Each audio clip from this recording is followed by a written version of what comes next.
দেখতে দেখতে একটা বছর হয়ে গেল, টাইগারের ভ্যাকসিনের ডেট চলে আসলো আবার। এখন কি আর করা, রোজার মধ্যে তারপরে ওকে ভ্যাকসিন দিতে নিয়ে যেতে হবে। তো ওকে আমি রেডি করে নিলাম, আমরাও রেডি হয়ে গেলাম। আজকে টাইগার অনেক চুপচাপ ছিল, সে মনে হয় বুঝতে পারলো তাকে ভ্যাকসিন দেওয়া হবে বা কোনো একটা কিছু করা হবে।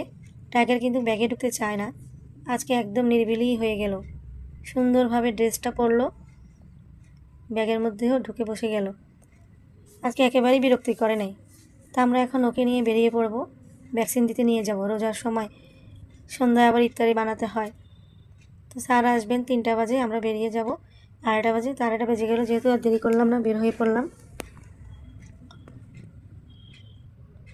একদম চুপচাপ ছিল, শুধু একটু ভয় কাজ করছিল ওর। তখন দেখলাম যে একটু হার্টবিটটা ওঠানামা করছিল, ভয় পাচ্ছে আর বের হয় না তো রাস্তায়। গাড়ি দেখলে টাইগার একটু অন্যরকম হয়ে যায়, উশৃঙ্খলা করতে চেষ্টা করে বেশিরভাগ।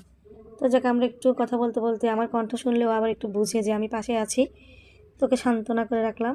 আমরা চলে আসলাম ভ্যাকসিন দিতে স্যারের এখানে। যাক, অবশেষে আমরা চলে আসলাম।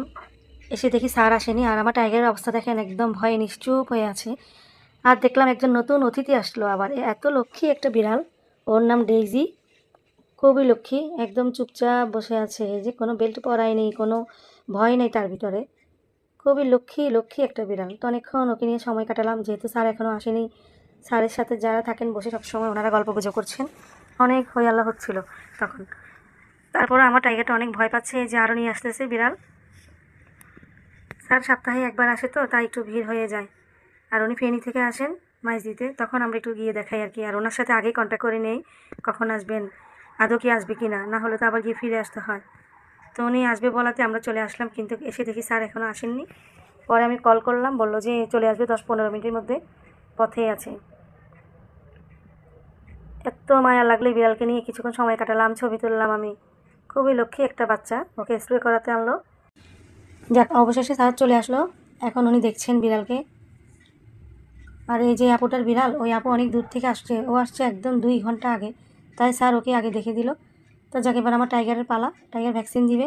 এই পাশে যে আপুটা ছিল অনেক আদর করলো টাইগারকে। আর টাইগার ছোটো থাকতে সবাই আদর করতো, এখন বড় হয়ে সে এত হিংস্র হয়ে গেল যে পালাচ্ছে ভয়ে। পরে অনেক জোর করে তাকে ধরলাম, অনেক ভয় পাচ্ছে। টাইগার এমনটা ছিল না, টাইগার আগে খুব লক্ষ্মী হয়ে স্যারের সামনে থাকতো, কিন্তু ইদানিং টাইগার কেন যে এত ভয় পায়।